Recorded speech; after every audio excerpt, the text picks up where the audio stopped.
Hi friends, please subscribe to Amravati Media and press the bell icon for more latest updates. కూటమికి కాపులు దూరమవుతున్నారా? దూరం చేసుకుంటోందా? గత సార్వత్రిక ఎన్నికలలో కూటమి అపరిమిత అధికారాన్ని దక్కించుకోవడంలో కాపు, బలిజ తదితర అనుబంధ కులాలు కీలక పాత్ర పోషించాయి. కూటమికి 164 అసెంబ్లీ సీట్లు దక్కాయంటే అన్ని కులాలు, మతాలు గంపగుత్తుగా అండగా నిలిచాయనడంలో సందేహం లేదు. వైసీపీ అధికారంలో ఉన్నప్పుడు సరైన విధానాలని అవలంబించకపోవడంతో అందరూ దూరమయ్యారు. చివరికి వైసీపీకి బలమైన ఓటు బ్యాంకుగా గుర్తింపు పొందిన ముస్లిం, క్రిస్టియన్ మైనారిటీలు, దళితులు, రెడ్లు ఇలా అందరూ దూరమయ్యారు. నిర్మోహమాటంగా చెప్పాలంటే వాళ్ళందరినీ వైసీపీ దూరం చేసుకుంది. అందుకే ఎన్నికలలో ఘోర పరాజయాన్ని మూటగట్టుకుంది. అధికారంలో ఉన్నప్పుడు జాగ్రత్తగా వ్యవహరించాలి. అధికారంలో ఉన్నామని అహంకారంతో వ్యవహరిస్తే ఎన్నికలలో భారీ మూల్యాన్ని చెల్లించుకోవాల్సి వస్తుందనే హెచ్చరికను, గుణపాఠాన్ని వైసీపీ ఓటమి నుంచి నేర్చుకోవాలి. అయితే అధికారంలో ఉన్నోళ్లకు ఎందుకనో నేర్చుకోవడం అనేది గిట్టని అంశమైంది. కూటమి ప్రభుత్వం 2 ఏళ్ల పాలన పూర్తి చేసుకుంది. అప్పుడే ఫలానా వాళ్ళు దూరం అవుతున్నారని, అయ్యారనే మాటలు వినిపిస్తున్నాయి. కూటమికి కాపు, బలిజలు దూరమవుతున్నారనే మాట బలంగా వినిపిస్తోంది. దీనికి వైసీపీ అధినేత, మాజీ ముఖ్యమంత్రి వైఎస్ జగన్మోహన్ రెడ్డిని నిందించడం వల్ల ప్రయోజనం ఉండదు. గత ఎన్నికలలో సంపూర్ణ మద్దతు తెలపడమే కాకుండా అన్ని విధాలా అండగా నిలిచిన వారు 2 ఏళ్లకే దూరం అవుతున్నారంటే పాలకులు ఆత్మ పరిశీలన చేసుకోవాలి. అబ్బే, ఆ పని మాత్రం చేయడం లేదు. వైఎస్ జగన్, వైసీపీ నాయకులు కుల రాజకీయాలు చేస్తున్నారంటూ టీడీపీ, జనసేన నేతలు గగ్గోలు పెడుతున్నారు. వైసీపీ రాజకీయ పార్టీ కాదా?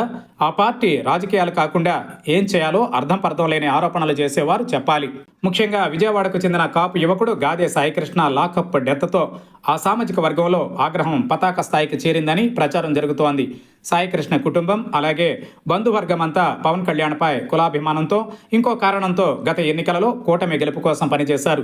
తామంతా జనసేన అంటూ సాయికృష్ణ మేనమామలు ఆ పార్టీ గుర్తింపు కార్డులను కూడా మీడియా ముఖంగా చూపారు. సాయికృష్ణ అదృశ్యంపై జనసేన వైపు నుంచి ఎలాంటి స్పందన లేదు. ఇలాంటి కష్టకాలంలో మాజీ ముఖ్యమంత్రి వైఎస్ జగన్ స్వయంగా బాధితుల ఇంటికి వెళ్లి ఓదార్చారు. అండగా ఉంటానని భరోసా కల్పించారు.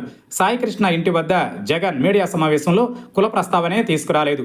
అయితే సాయికృష్ణ సంబంధీకులే కాపులపై అణచివేతను, అక్రమ కేసుల నమోదు గురించి ప్రస్తావించారు.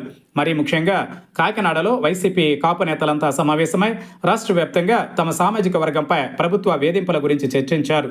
సాయికృష్ణ కుటుంబానికి ఆర్థికంగా అండగా ఉంటామని కూడా ప్రకటించారు. అలాగే రాష్ట్ర వ్యాప్తంగా కాపుల సమస్యలపై చర్చించేందుకు, అలాగే పోరాడేందుకు 3 కమిటీలను కూడా ఏర్పాటు చేస్తామని వైసీపీ కాపు నేతలు ప్రకటించారు. అప్పటి నుంచి టీడీపీ, జనసేన నాయకులకు భయం మొదలైంది. మీరెలా కాపుల గురించి పట్టించుకుంటారని టీడీపీ, జనసేన నాయకులు ప్రశ్నించడం మొదలుపెట్టారు. ఇక కూటమి పార్టీల అనుకూల మీడియా, యూట్యూబ్ విశ్లేషకులు కూడా తాము సైతం అంటూ వైసీపీ కుల రాజకీయాలు చేస్తోందని విమర్శలు గుప్పించడం గమనార్హం.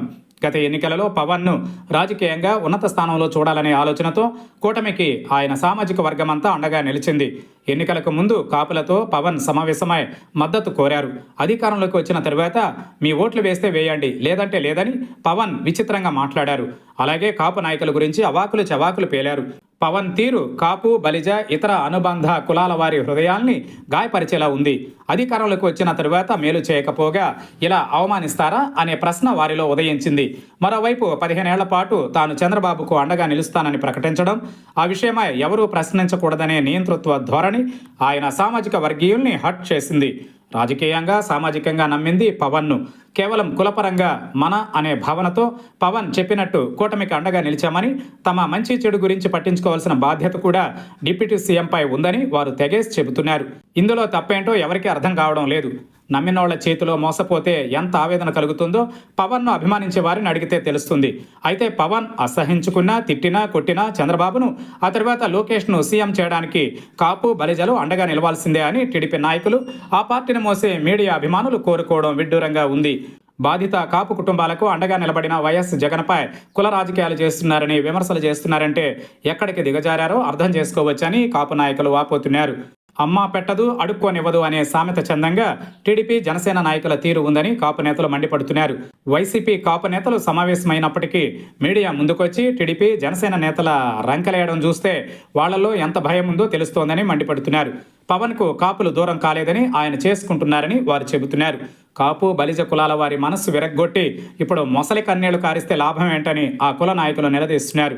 ఒక విమర్శ వస్తే దానిని పరిగణలోనికి తీసుకుని లోపాలని సరిదిద్దుకోవడం తెలివైన పని అని వారు అంటున్నారు. కానీ పవన్ కళ్యాణ్, జనసేన నేతలు మాత్రం ఇష్టానుసారం ఎదురుదాడి చేస్తుండడం తీవ్ర ఆవేదన కలిగిస్తోందని వారు మండిపడుతున్నారు. చేసుకున్న వాళ్లకు చేసుకున్నంత మహదేవా అని పెద్దలు ఊరికే చెప్పలేదని వారు హితవు చెబుతున్నారు.